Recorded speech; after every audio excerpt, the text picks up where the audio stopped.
I'm Scott. I'm Russell. And I'm Leo. This is Spitball.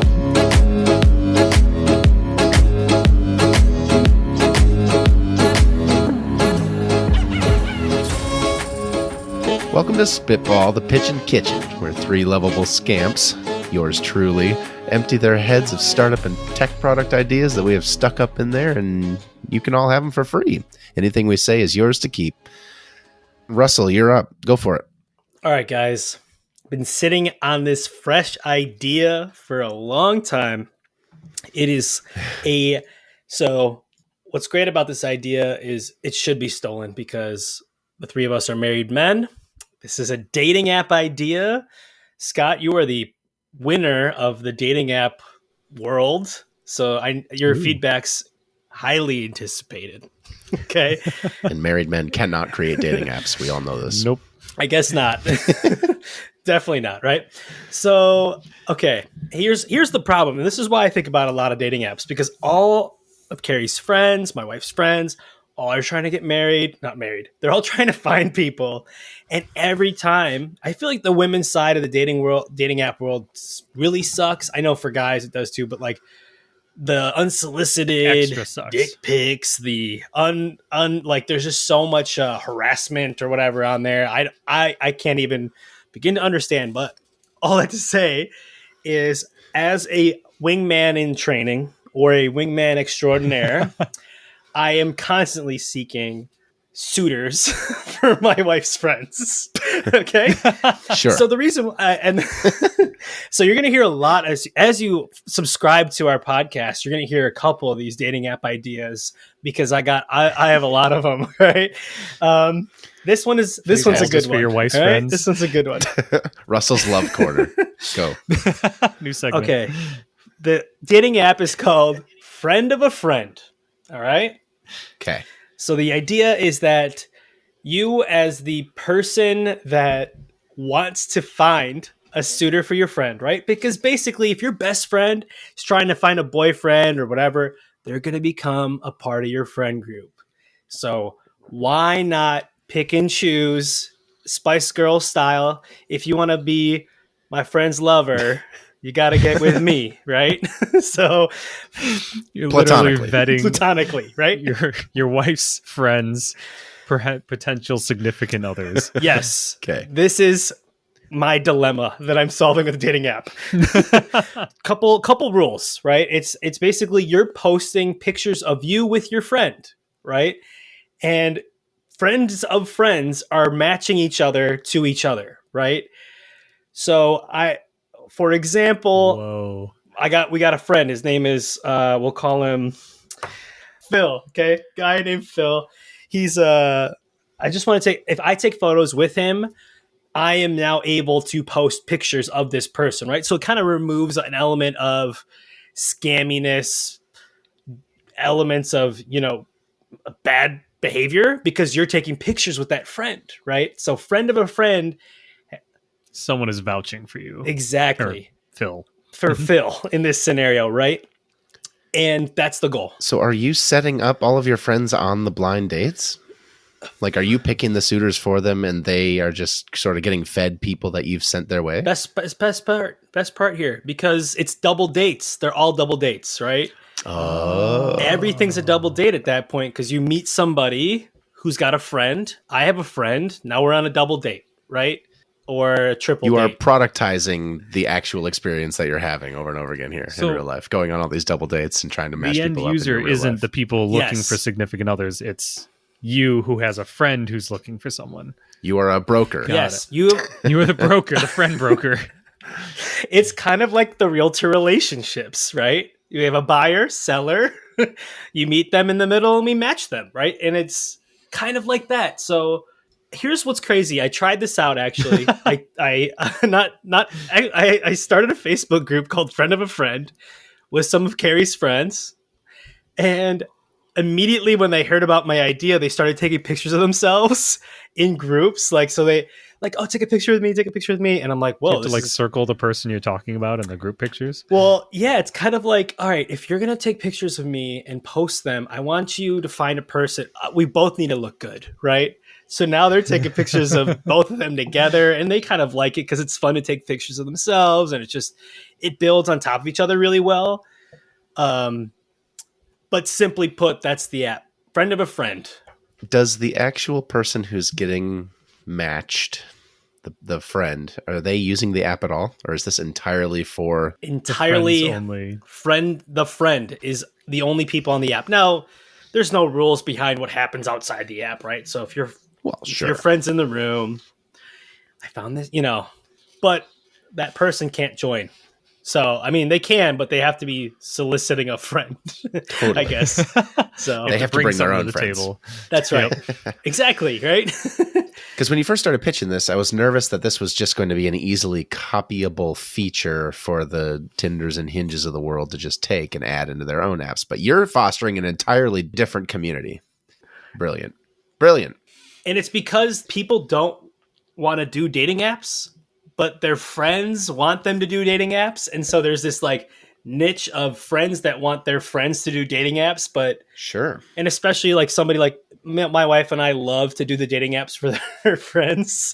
There's just it's fun to get a big group to help make a profile.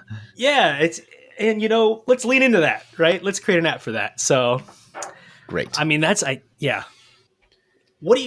Scott, dating app extraordinaire. What do you think? Having multiple eyes on the profile is always good. I'm just picturing like that first date scenario though, because like right now it's Russell, it's you and Carrie are trying to set up your friend Phil. So it's the three of you guys on one team, and you have randomly met with these other three people on another team, we'll call it, and you all go out to get drinks together. And it's going to be you and Carrie and the other married couple just staring at your two friends the entire time. Like, is there chemistry? Do you like him yet? How's he doing? And then one of them goes to the bathroom and everyone else is just like, okay, let's break it down. What's happening? Play by play. How is that worse than a regular double date situation though, right? I mean, does that still happen in 2023? No, it's great. I don't know if that still happens or not, but this at least creates a scenario where it can happen. That's a good point. I wonder how the actual dates would end up going. Right? You might just go on one date, try the app, and you actually end up on a date, and then you're just like, oh, that was weird. Just like all around. All right, intimidating. I'm ready to punch up your idea. So please. Have you heard of the Hollywood Stock Exchange? Hollywood? No. Hollywood Stock Exchange is a role-playing, like fake stock trading app, but instead of trading stocks, you are investing in celebrities when they're up and coming, trying to bet on who's going to be the big deal before they actually become a thing. I imagine that if you are in Friend of a Friend and you fire up your app, you're not looking at just one friend's profile that you're trying to set up, right? You've got several. So can this be gamified for the person who is creating profiles? This profile gets a lot of interest because I've really worked hard on it. My friend over here is looking great. My other one over here is kind of a dud right now. How do we incentivize these profiles to get punched up? I'll give you 20 to 1 odds on Josh. It's like, it's Pokemon trading cards, but they're your friends, right? This is a super ultra rare holographic Charizard because she's my hot friend. Whoa. So how do we use this to our advantage to make each profile on there better? Because the secret sauce of all dating apps is having a good profile of candidates, right? Man, it's incredible. Can we use this as a way to punch up each other's profiles and turn it into a competition? In addition to trying to find the match, you not only do you want to win Pokemon battles by doing your match, but you want to make the best collection you can. I will build the best friend group possible. Oh my gosh. It's like wingman trading cards, right? It's like, oh. It's Queer Eye for all of your different friends, right? You're going in and you're like finding the best photos you can of all of them. You're creating your perfect deck. It's a little bit dehumanizing. but So is Tinder. It's fine. So is the Swipe dating left. apps, Fair. right? so are all dating. We're just capitalizing on that more. Man. So it's a feed. So it's like the feedback system there, right? So in a way, how I guess you could use that now. Like, how do you create like a feedback loop that's more fun? I guess more. Sure. Dude, like, but Scott would never share his dating profile with our friend I group, would right? share my profile all the time and he'd be like, guys, give me feedback on here. Like, do I look stupid in this picture? Like, what should I do is this a clever like description of myself or something? Never show the messages though. You know, there's a world. There's like a bunch of like rate me subreddits, right? Like, That's how Facebook started, right? right, hot or not. or whatever. Maybe there's an element of that too. We bring there's something there. How do we gamify your hot friends? Your hot single I friends. feel like we're on the cusp of something here, but I don't quite know what it is. I know, right? Or the listener who's hearing this now will take that idea and finally put the cherry on top and become a trillionaire.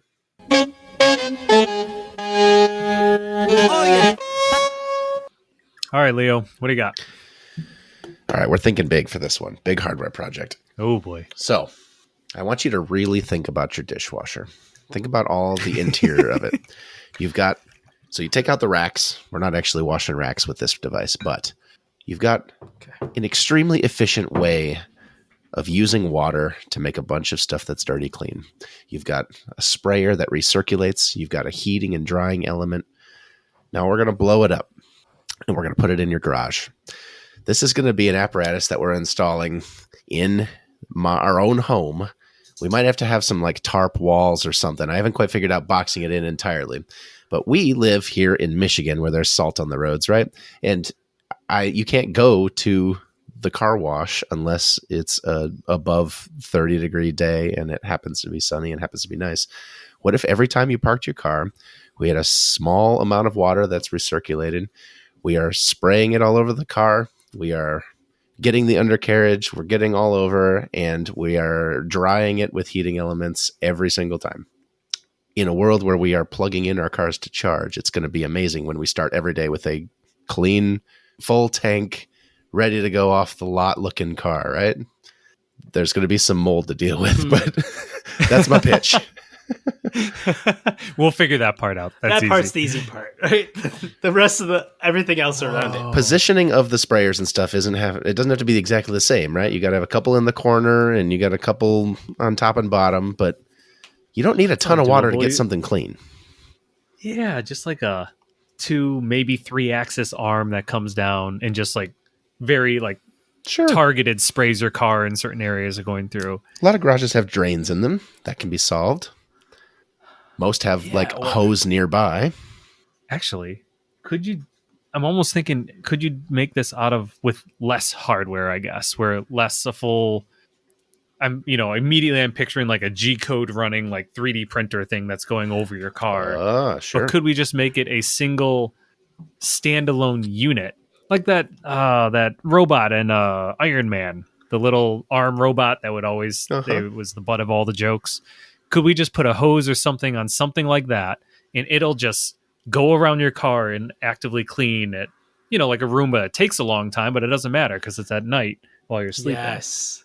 Seems like a lot of moving that makes parts. so much sense. I was thinking the opposite, where we have one giant molded piece of plastic, like those sheds you buy at a hardware store, and you put that inside the garage as another layer, a building within a building. I wanted to overcomplicate it compared to your idea. So, Leo, you were saying one giant piece, right? And there's like the 3D printer model. All right, just a little spot where you go up and down. I guess like they have these. So for trucks, if you have like a truck camper, they have the thing on top. So like they actually have like lifts where you can like pulley system your, like the trucks have like covers. Do you guys know what I'm talking about? Okay. A cover. So trucks like, Ford F-150, they have the truck bed, but you can actually buy like a roof, right? Totally. I thought you meant semis. Yeah. Oh yeah, no, just the truck. regular F-150, right? Pickup And truck. you can buy something in your car in your garage to like lift it up, right? So I guess you could just install, let's say you put a hose and a water or a heater, like a water heater at the top of your garage, and then like one x-axis, one line, right? And so Okay. as you're like backing into your garage or out of, well, I guess you could do forward and back, but like you could do something where you just, as you're backing out, it's like turn on and it just rinses the Totally. car as you back out, and then you're on the An road. archway with sprayers. Yes, an archway with sprayers. Exactly. All right, new pitch. You have an archway of sprayers that you put on the garage door on the outside. You hook up to your hose and it soaps it in, rinses. You can buy this. It's just water. There's They no soap. have Pulling in and out a couple dozen times. they have this for like what is it? Weed and feed. Like when you're doing the lawn, you just attach like a soap module, and there you go. You got your monetization strategy. Okay, you have the special hose hookup that works with the archway, and now it's like Car wash pods. yes, Your detergent pods. How do we podify it?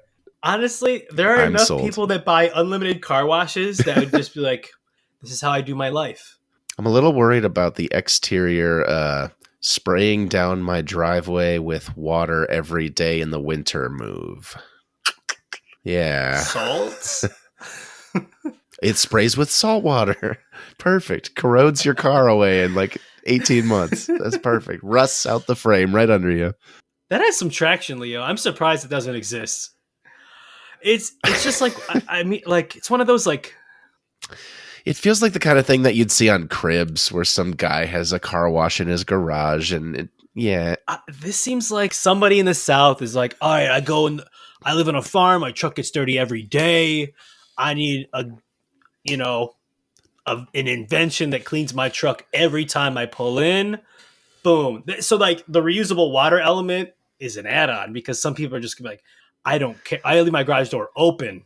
The archway is a cool idea because it could go anywhere. Like at the end of the driveway on my way out to the farm or whatever. When I'm going in and out of this construction site, it goes up and it has like all the dump trucks and shit that go through it. Ooh. And yeah, then they're on the road. There might be a commercial B2B. application. That's, Yeah, I didn't exactly. even think about that. B2B, baby. Right.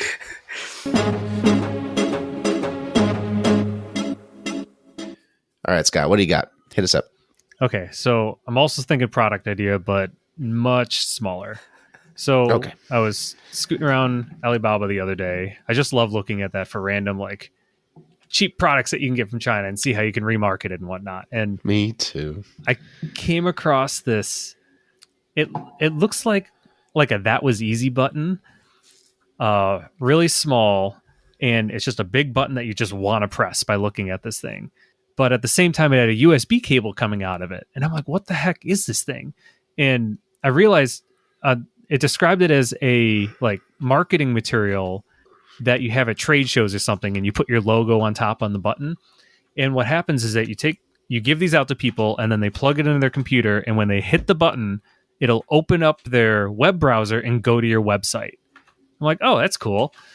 But then I saw one that had a button and an LED inside of it. So like when you press the button, the whole thing lights up. And I'm like, this is cool. This is a lot of hardware for very cheap.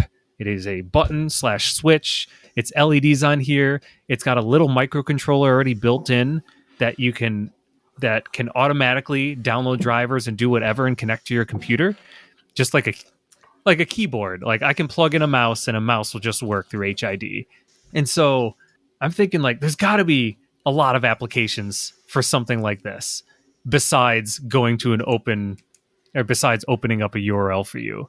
And so I love playing RTSs, random video games, strategy stuff. And when you're playing these, you're always looking at a million different things at once.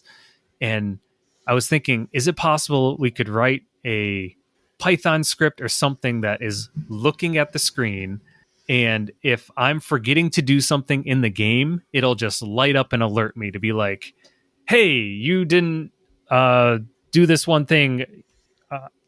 It's an external alert light in order for you to remember that you're supposed to be doing something in a game. You want to give yourself a competitive advantage with hardware. Yeah, exactly. Yes. A hardware advantage on here. Interesting. And if I'm just scraping the screen looking for certain things, then maybe... Do those games know to look for screen scraping, anti-cheat software triggering stuff? That is a great question. Seems dangerous, like you're going to get banned. If you're just looking externally to your screen on the pixels and it's not actually referencing anything in the game, like I'm not going into the game's code to be like, hey, when this certain trigger happens, light up that light. It's more of just, this is on the screen and you didn't notice it, so I'm going to flash an alert at you. This is okay. This is so cool. This is like I could see this being used for like any notification. Yeah, right? It doesn't have to be used for games and whatnot. You just literally have a button/light on your desk that connects instantly to whatever you want. So like I have Slack notifications, message notifications, and I could have different light notifiers based on whatever it is, right? So orange lights, Slack, green lights, messages. I could do something like add lights, customize those lights. I mean, basic. So whether it's gaming, right? So applying a gaming aspect to those lights, it's just, notifications are annoying, right? So I'm guessing your game. Let's add more. Well, it's just separate the notification out to be more universal, effective, and minimalistic, right? It's like you don't need the whole slide bar, the Slack branding, and all the information about it. I just want to know, check my Slack in like a minute. My messages, my Facebook, whatever, and you can, and then you can flip. You can flip it to, all right, I got what does Apple have? They have a focus mode. You have work focus, you have play focus, you can have sleep focus, right? And you can apply and flip those profiles: game mode, work mode. Now you have Slack colors, and you change those LEDs. LEDs are what, multicolor now, right? You just change those colors. That's the crazy part about this. This is like RGB LEDs and button and plastic housing and USB cable, all for like $2. Wow. These you could easily, it's so much hardware for so cheap on this. And they're using it to open URLs. There's so many potentials on this. Your Slack notification one, like it'll light up and be like, you have a Slack message or something. And then you could press the button and it opens it up. Slap it. Yeah. It's a Stream Deck distilled down to like the most core minimal interface that you can, right? One input, one output. Yeah. Well, I guess it's RGB. You get as many outputs as you want. Press this one, Grandma, when it's flashing, and that's how you get to your email. Oh, that's good. Grandma, when this is flashing, when you press the button, it'll open up a Facebook call with me or something. So like, okay, is this like, so what if, somebody rings my doorbell and I hear it and you know what, I know who's coming over. I can slap this button, boom, unlocks my door. Like this is applied to anything, right? Like color LED. I'm just thinking like easy, but the easy button, but make anything I think of easier, right? Yep. The hardware is done. It's just code at this point. Random code changes, and you can make any application out of it. Open it up into an app store. You got third-party application people just like, all right, Yale Smart Lock button, add it to your button, done. Plug, unplug, right? You just plug it into your dock, assign the app, throw it on the wall. And then you have a recurring revenue thing because you're, selling a subscription for $1 a month or whatever. Yeah, totally. Whoa. Dude, okay. I bought these I bought these buttons for my dog to talk, right? Oh, yeah, I've seen those. They look just like it. If you can apply, like those buttons are like $20. I don't know. They're insanely expensive. $5 a pop, right? And they're small and they just press the button and it's like, here's the word. It's just like, all right, now I'm like thinking in button world. Right now, everything's a button. And I'm seeing it. Well, your idea is like making me think of everything as a button. Why isn't my light switch a button, right? Why can't I press a button next to my nightstand to turn off all the lights in my house? Or activate a Google Home script or Alexa script to do all of these things. I think it starts getting really complex when you like, okay, well, next thing we're going to make it wireless. But if you make it wireless, then you come into all these other hurdles of how do I set up my button or... Is this like NFC tags though?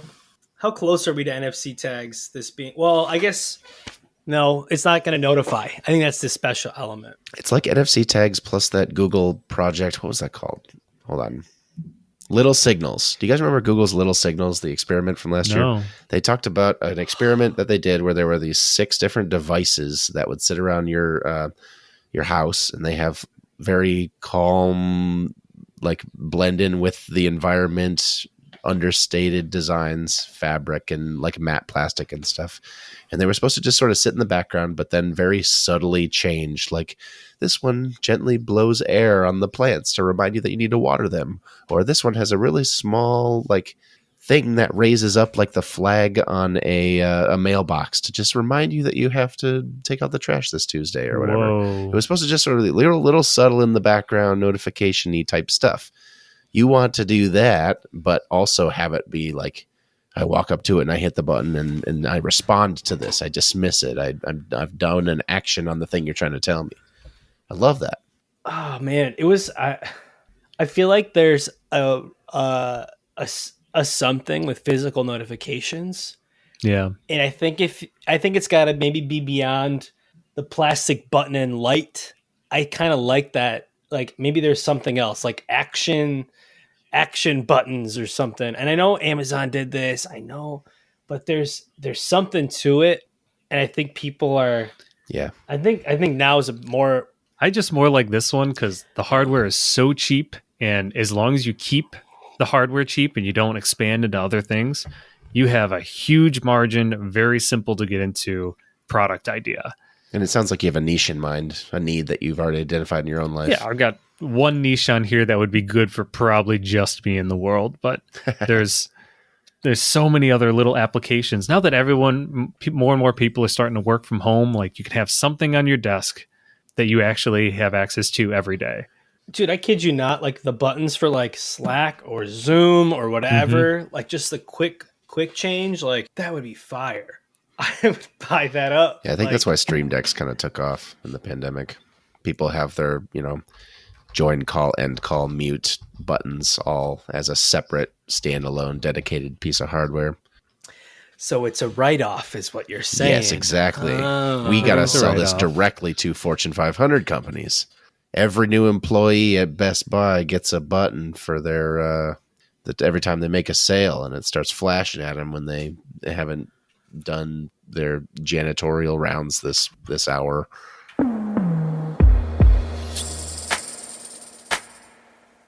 All right, Russell, give me a thing that you often need quick. Ziploc bags. Oh boy, this is a narrow niche. Scott, tell me about your pitch for Uber for Ziploc bags. Why should I invest in your new startup? Oh, God. Uber for Ziploc. Oh, frick. Got it. Okay, you have a truck, like the ice cream truck. Okay, it has everything that you would see at a gas station. Yep. Right? Or a grocery store that you need. Cup of sugar, cup of flour, stick of butter, Ziploc bags, tin foil, propane, all that shit. Just in the cup. It's a ice cream truck for adults. Yes, because adults need it the most. The adulting truck. Right? I'm so tired. Oh my God, is that the ice cream truck for adults? You can buy anything from diapers to weed, and it just comes right to your house. What would the music truck play? What music We're just doing a weed truck. That's all. What the adult truck play? Why isn't there just a truck, like an Amazon truck, filled with necessities? You're taking your trash out, and there it is. The truck. You didn't even ask for it. It's driving by, and it has that thing that you know. I didn't go and get AA batteries. I don't want to do just one trip for DoorDash for AA batteries. There he is, right there, like an angel sent from above. The things you need truck. Thank you for listening. We hope you enjoyed yourself. Our website is spitball.show. Please, we'd love to hear your comments, emails, feedback, ideas that you have, how you took our idea and ran with it.